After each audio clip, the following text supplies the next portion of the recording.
During World War II, the Australian Army followed the equipment standards of the British Army, with all weapons being of British origin. Prior to the outbreak of World War II, the Army used the British QF 18-pounder as its standard heavy firepower. In 1939, the Army obtained British technical authorization to begin producing the updated QF 25-pounder. Shortly after, the artillery factory in Melbourne completed production of the QF 25-pounder and it became the standard heavy artillery for the Army. QF 25-pounder. In fact, the QF 25-pounder had good performance.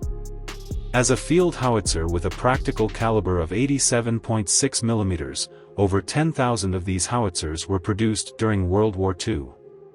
They accompanied the British Army in battles in North Africa, Western Europe, and participated in numerous post-World War II conflicts.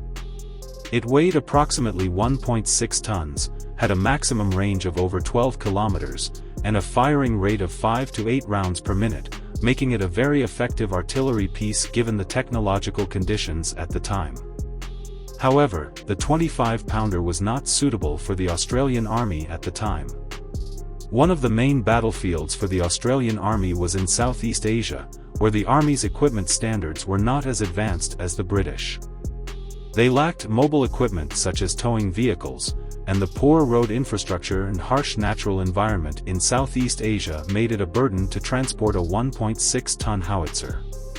In order to address this issue, the Army Ordnance Production Bureau planned to slim down the 25-pounder and developed the lighter QF 25-pounder short-barreled howitzer, hereinafter referred to as the short 25-pounder.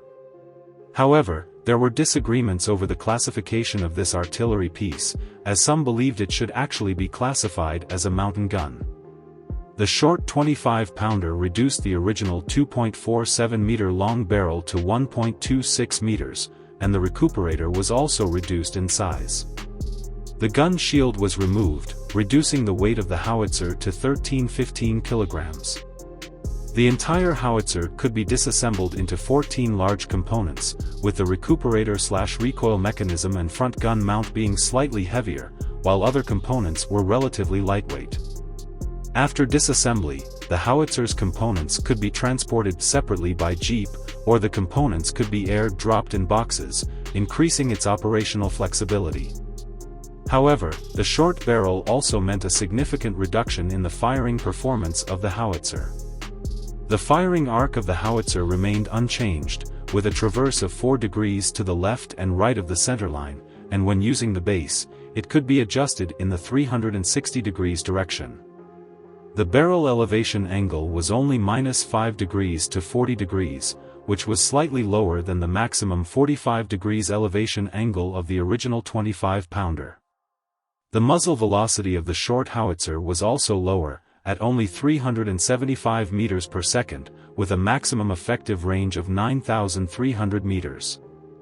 The short 25-pounder underwent testing at the end of 1942 and began to be equipped in the Australian Army the following year.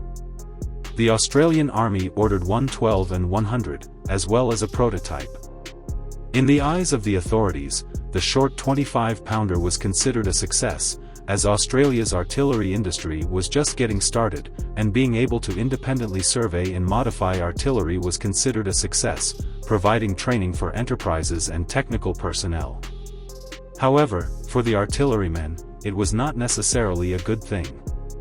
The short barrel meant lower shooting accuracy, and the muzzle blast was stronger, increasing the risk of injury to the artillerymen in the absence of a gun shield.